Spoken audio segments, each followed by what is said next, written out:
That's very kind, Catherine. So this has been such a pleasure to be part of this fellowship and meeting all the fellows too. It's been a real camaraderie experience, and especially discussing all of our projects with the excellent support that we've had from the directors.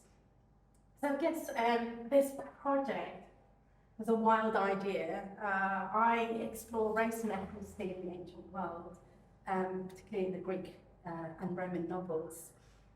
And it's a combination, I suppose, of my academic background, but also my public engagement background in working with minoritized communities and putting together some public engagement activities and knowledge exchange projects and doing various heritage projects and so forth. So when this opportunity came, I was just absolutely, sort of really wanting to be part of that. So I guess the essence that is that I really wanted to get back in touch with my own heritage and ancestry, and thinking of creating a space where people like myself could feel a sense of value as someone who is from a sort of child refugee background, wanted to give voices to refugees and asylum seekers, which has been spoken about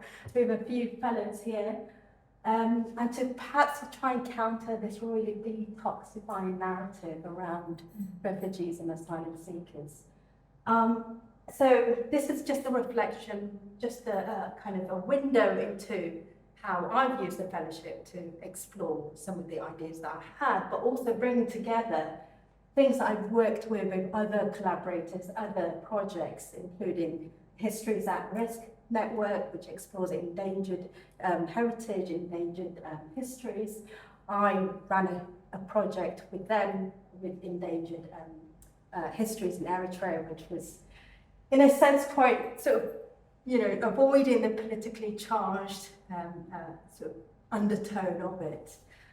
And then also being contributing to the Black Voices Myth Project with Actors of Diagnosis, which Catherine and the School of Advanced Studies has been involved in. So it's just trying to bring together all these different threads to try and think, really, where do we go from here? So the plan was, I don't know if I stuck to the plan, but I had this really great imaginative idea that it's going to be X number of workshops over this time, and this is going to be the outputs, etc. Because that was my kind of research services, knowledge exchange kind of impact, sort of professional service coming at it from that angle. And so then I thought, okay, well, the workshop should be online to give accessibility to everyone. So spanning out from not just London, not just UK, but internationally, because the diaspora is everywhere. And then to think about, okay, well, actually I do want some sort of in-person activity, hands-on experience. So that's when we had an in-person event, which was a third workshop. And these are my absolutely wonderful contributors who are at that kind of, I suppose, there is a terminology in social science called boundary crossers. So people who are, one foot in academia and the other foot in the kind of world of public engagement and storytelling and so forth, but also being from multiple identities. So these are the contributors that have made these workshops possible, but also bringing their own experiences of what it's like to belong to the Eritrean communities, or to be a kind of scholar that is, sort of in multiple disciplines and working outside academia and so forth. So I was incredibly privileged to have these people here who can be the facilitators like myself. I was really pleased that Sarah Finger from the Refugee Law Initiative was involved in this project too, because she just gave this really wonderful current political overview of the real challenges of Ethiopians and Eritreans who are from a refugee and asylum seeker backgrounds. And I guess I was also wanting to bring in the perspectives of writers who were also academics, so like Professor Rudman, who is Professor of English and African Literature, but he also writes novels, and also Eyob Darillo, who is an absolute world expert on Ethiopian and Eritrean medieval manuscripts in particular. So what I wanted to do was just to bring different perspectives, whether it's male, female, black, white, and bring them together and to talk about, okay, how can we look at sort of these classical stories of forced migration and exile and centering blackness in a world, in a current world of just, you know, sort of anti-blackness and anti-refugee rhetoric. So one of the things was to try and contextualize what Ethiopia meant. And the thing that I really wanted to do was to not erase places like modern Sudan, Egypt, and various other, Somalia or Djibouti, as well as Ethiopia and Eritrea, and to try and really think, okay, well, you know, giving context, this is beyond the Ethiopian Eritrean communities. It's actually speaking to a lot of different communities within the Northeast Africa and the Horn of Africa, and trying to bring some sort of, you know, examination of what classical geography is and the fact that, you know, the borders that we have today are so artificial, but also the kind of fluidity of geographical places, which we now tend to forget because these borders are so fixed in point and in time and place as well. So in a sense, this was, you know, trying to contextualize what Ethiopia meant in the ancient world, but also what that means in the modern world. So this is our kind of starting premise. And then really thinking also how the modern, you know, Ethiopian Eritrean communities have thought about some of these myths and how they've reinterpreted them and, you know, sort of taking claim to that African myths. And the final workshop included Eyob Darillo giving an online talk on amulets and charms, which was one of the sort of strands that came up our discussion of one of the characters in an ancient novel called Chariclea, who was born white from an Ethiopian background, and she had charms and amulets that were an identifier of her heritage, of her Ethiopian heritage. And so what this really did was spark some debates about, you know, sort of, right, these are, you know, sort of amulets and charms that have meant so much to sort of ancient and medieval and modern Ethiopians and Eritreans that has some relevancy to the Greek and Roman novels too.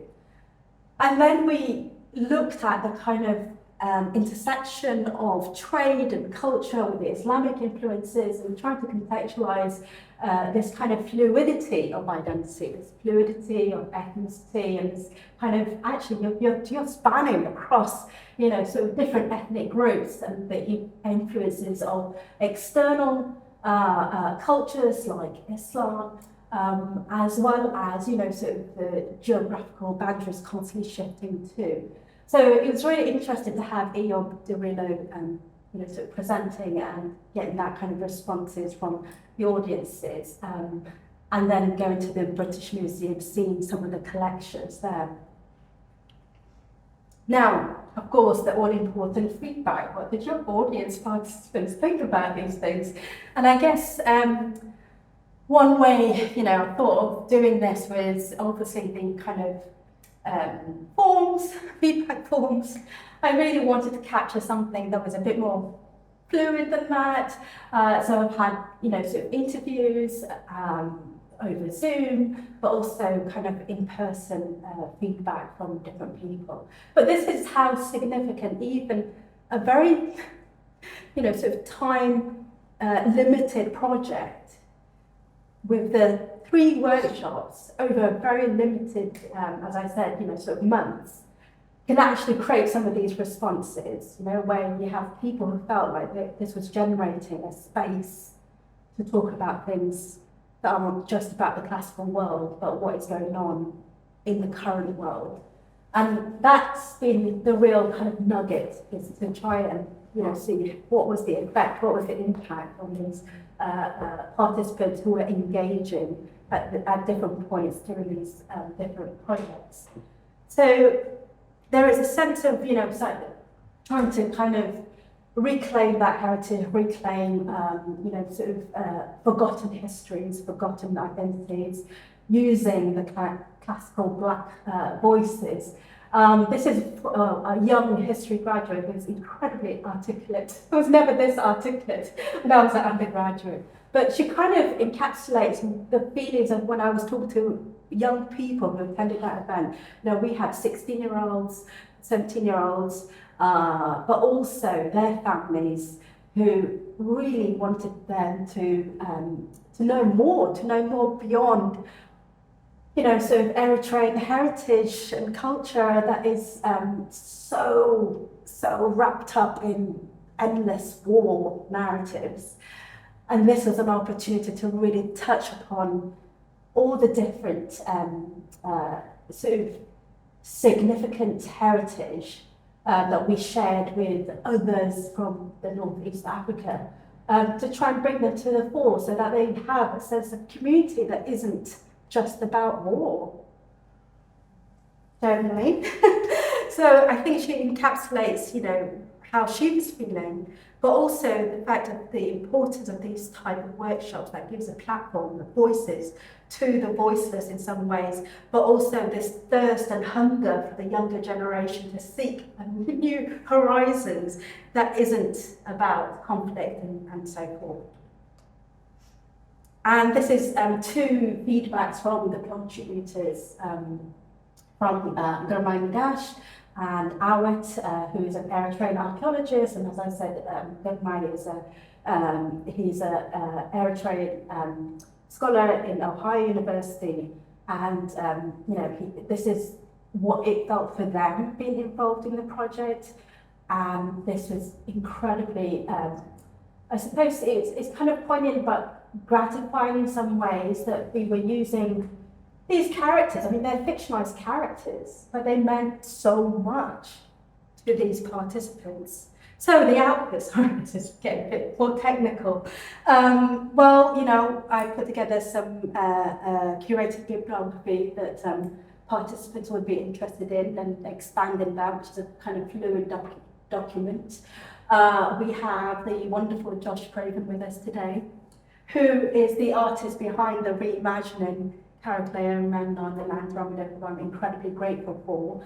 And we'll be writing a blog piece which includes the artist process, because this was a new field for you too, wasn't it? It was an adventure for Josh, who is normally early modern historian, who knows, who does art too, and tapping into the process of exploration, of trying to look at the clothing, the textiles, bringing together all the different heritage, ethnicity of ancient, medieval and modern people, and reimagining them in a really creative way.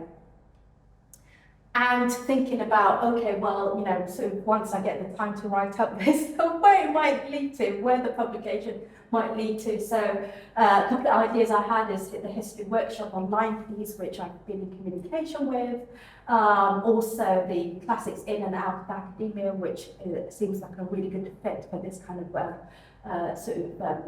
project.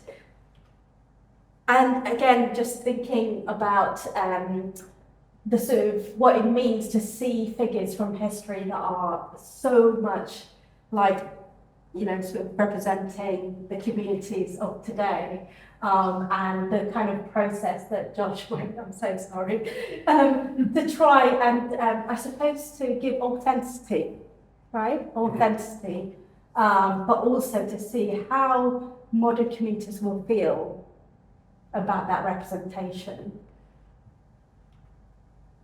And this came, out during the last workshop, wasn't it?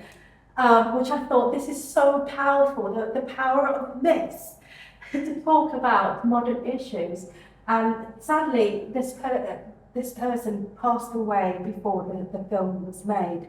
But it's an Ethiopian fellow who spent most of his life translating Greek and Roman mythology into Amharic, into the Ethiopian language Amharic, at the detriment of his own lifestyle and family, etc. And it just tells you the kind of power of these myths, you know, the kind of why they matter. And that to the point of where this person will put his current life on hold to reconnect with the fundamental nature of why humans have these stories and why they matter. So, reflections. I wish there was more time. 5 months is not enough. So, you know, I wish there was a much more time frame, especially, you know, with Kevin, when we were talking about the ethical process. There were certain things that I couldn't do because of the ethical process. So I resorted back to my public engagement experiences, which is to run public engagement activities, not to be interviewing to immediate refugees and asylum seekers, because that would be re-traumatizing them. So in a sense, I was interviewing second generation, or those who came in the first wave and the second wave of the migration, refugee migration timeline. I wish I had more time to involve the Sudanese community, because that was the one thing that I wanted to do from the beginning. And as I said, you know, I don't want to be erasing any ethnic group or identity or, you know, sort of heritage. I think it's really, we share a common heritage with Sudan, you know, as well as Somali communities, as well as Djibouti communities. So that is my kind of greatest regret in some ways, but I just did not have the time, because I was using all of my networks, and that was, you know, just within the Ethiopian Eritrean networks. And I wish I had, you know, to further workshops to do. So one of the workshop ideas was to use food as an experience to talk about the themes. And unfortunately, there's no time for it. And also, I really wanted a poster exhibition in the School of Advanced Study. I'm hoping at some point this might be possible. So, you know, who knows? And I think visually I want to do a bit more work around the images that Josh has created, and response piece from audience participants responding to that. That would be amazing. And I wish that I had a kind of greater collaboration with, say, the Migration Museum and the Museum of Colour and various other networks I haven't explored, but I'm incredibly grateful for the networks that have come forward, just, you know, serendipitously, like the professional Eritrean platform, which is full of really energized young people who, you know, want to do more with their tapping into their heritage past. So if you want some feedback, there is someone here who's present from, you know, who's been involved in that process, so someone like Josh. But I just wanted to thank you for giving me the opportunity to really just have something that is very personable to me, but also to share that with the rest of the world.